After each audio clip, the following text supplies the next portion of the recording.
Hi friends, இன்றைக்கி நரிப்பயிரை வச்சு ஒரு குழம்பு செய்யலாங்க. அதுக்கு பார்த்தீங்கன்னா நான் வெங்காயம் உரிக்கும் போதே ஊற வச்சாச்சுங்க. இங்கே பாருங்கள், இது பார்த்தீங்கன்னா வெங்காயம், சின்ன வெங்காயம், பூண்டு, மஞ்சத்தூள், உப்பு, பெருங்காயத்தூள் போட்டு கொஞ்சமாக வெந்தயம் போட்டு நம்ம வேக வைக்க போகிறோம். பார்த்தீங்கன்னா இது 3 விசில் விட்டாச்சுங்க. இந்த அளவுக்கு வெந்து வந்திருக்கு. இன்னும் வேகணும்னா நீங்கள் தாளிச்சு விட்டுட்டு ஒரு விசில் விட்டுக்கலாங்க. இந்த வெங்காயம் பூண்டு எல்லாமே மசிஞ்சு வந்துக்கும்.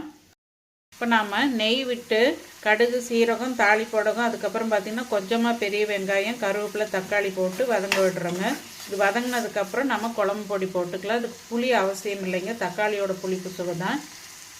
இப்போ பார்த்திங்கன்னா நான் வதக்குனதெல்லாம் போட்டு சாம்பார் பொடியும் சின்ன ஸ்பூனில் 1.5 டீஸ்பூன் போட்டிருக்குறேங்க. உப்பு சரி பார்த்தாச்சு. இப்போ இது ஒரு விசில் விட்டால் வேலை முடிஞ்சதுங்க. இறக்கிட்டு கடைஞ்சிருங்க. பாருங்கள், ஃபைனலாக குழம்பு ரெடி ஆகிடுச்சு. நல்லா எவ்வளோ தொக்கு மாதிரி வந்திருக்கு பாருங்கள். இது நல்லா இருக்குங்க, டேஸ்ட்டும் சத்துக்களும் நிறைய நிறைஞ்சிருக்குங்க. அதனால் இது வாரத்தில் ஒரு நாள் ட்ரை பண்ணி கொடுத்து பாருங்கள். பச்சைப்பயிறு அந்த டைப்பில் தான் நம்ம வைப்போம். இதில் புளி சேர்க்க மாட்டோம். உங்களுக்கு காரத்துக்கு வேணுன்னா ஒரு வரமிளகாய் கிள்ளி போட்டுக்கோங்க. சூப்பராக இருக்குங்க டேஸ்ட் இது. ஓகே ஃப்ரெண்ட்ஸ், பாய்.